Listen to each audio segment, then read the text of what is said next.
they obviously need to conceal the truth, and all we have to do is spread that awareness, spread that truth. Hey guys, first of all, I want to thank Mackler for setting up this account.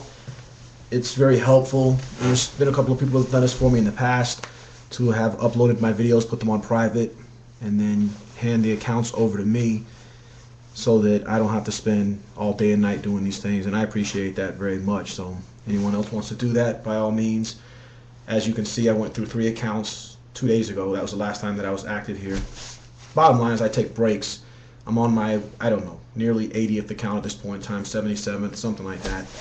And the bottom line is if I was here every day, I would have gone through hundreds of accounts by now. The only reason that it's that low, and that's not low, but the only reason that it's that low is because I do actually take a break now and then, here and there, a day, a couple days here, whatever.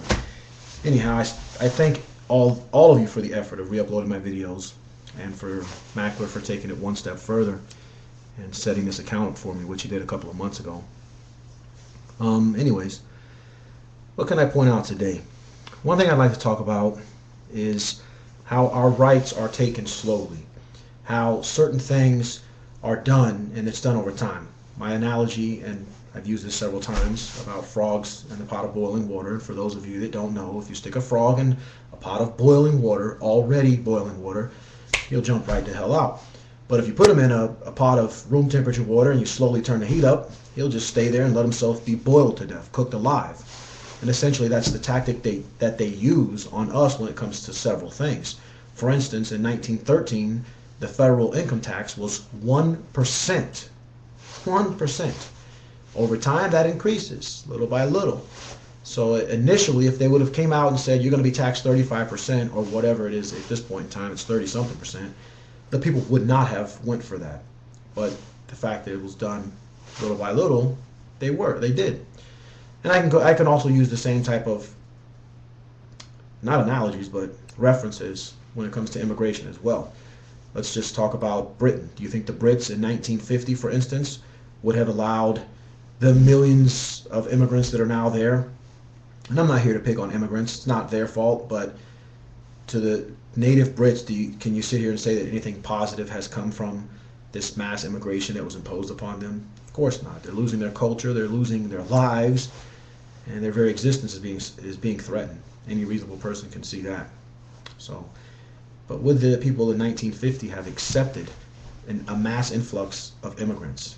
No, but a little bit here, a little bit there, and they move on to the next generation. The next generation is used to it a little bit, and they bombard us with guilt. And if you even were to suggest, hey, this isn't good for native Brits, then you're a racist, and this, that, and the other. This was all pre-planned, and they carry it out slowly but surely. We can talk about gun rights, for instance, or any rights. The bottom line is, I'll get into guns for just a moment here, because I can point out a couple of the excuses that they used. In 1934, the National Firearms Act was passed in response to gangster culture during Prohibition. The law implements a tax on the making and transfer of automatic fire guns, shotguns, and rifles. So this was an excuse for them to tax us and to take our rights away, our God-given rights. I don't need nobody to tell me that I have the right to protect my family, not just against criminals, but especially against those that are in control of our lives.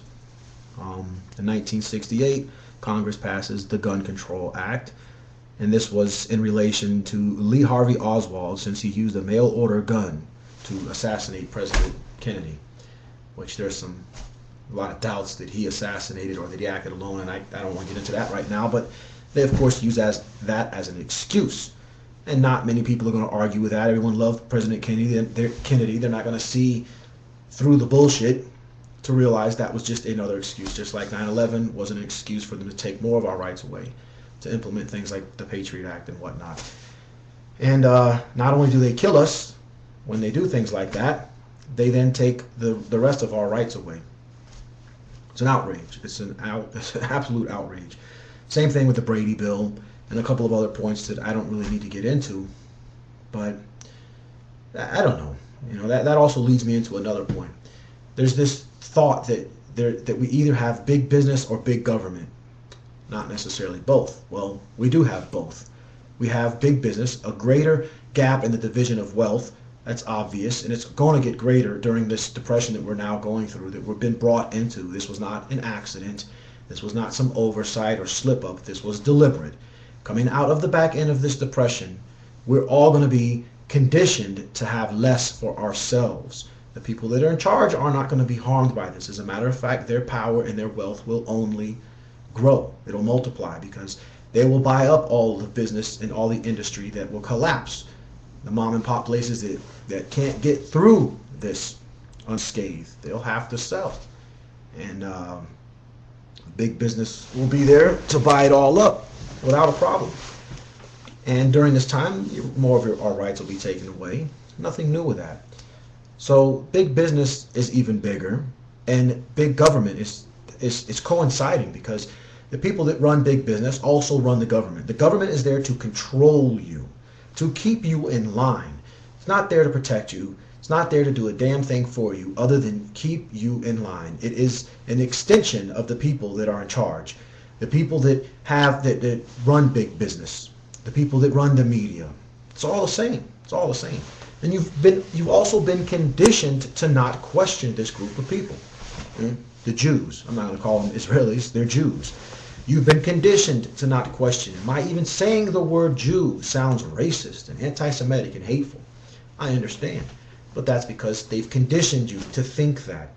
They've conditioned you to believe that this Holocaust took place. That way you feel bad for them. You don't question them. Now that they're doing the same exact thing that they're doing to us that they did to the Germans. And I'm not just talking about the economic embargo and the way they use their financial power against the Germans. But all the German people wanted was to be free. They wanted to be free of the very things that are affecting us now. Of the very people that are doing the exact same thing. So this Holocaust, it has a very powerful tool, and I don't want to get back to this too much, but it's a very powerful tool, and it cannot be ignored, because that keeps people from questioning them. If we all start saying, hey, it's the Jews, it is the Jews. Jews are the ones that run and control everything. They're the ones that are taking our rights away. They're the ones that are starting wars, killing millions of people, sending our young men and women off to die. We have the right to be mad. We have the right to be angry. The kosher shit, the kosher connection that I pointed out, they're poisoning us in more ways than one. We have all the right in the world to say, hey, we don't want this anymore. We want to be free. Get the hell out of here. That's what the Germans did. And just to get into that a little bit further, in 1933, when they imposed their economic sanctions against Germany, there was not a Jew in Germany that was being persecuted.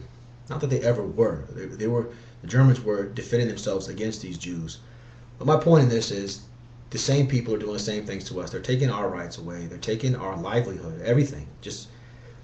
Our freedoms, you name it, but they do it slowly. Just one law at a time, one right, kiss it goodbye.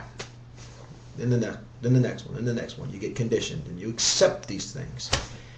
And just like the economic situation, you accept that things aren't what they used to be, and then it progressively gets worse. If we were to go from in a time machine from 20 years ago to today, the people wouldn't tolerate this shit. They wouldn't. But those that are in control, they know just how far they can push us. They know just how far they can go. And, now that they have Obama, for instance, in office, they know they can really make good use of his good name at this point in time.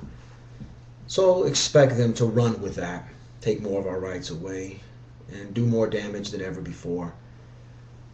But just keep this in mind. They do it slowly. But it's damn sure taking place. And in the back end, we always end up on the short end of the stick. So,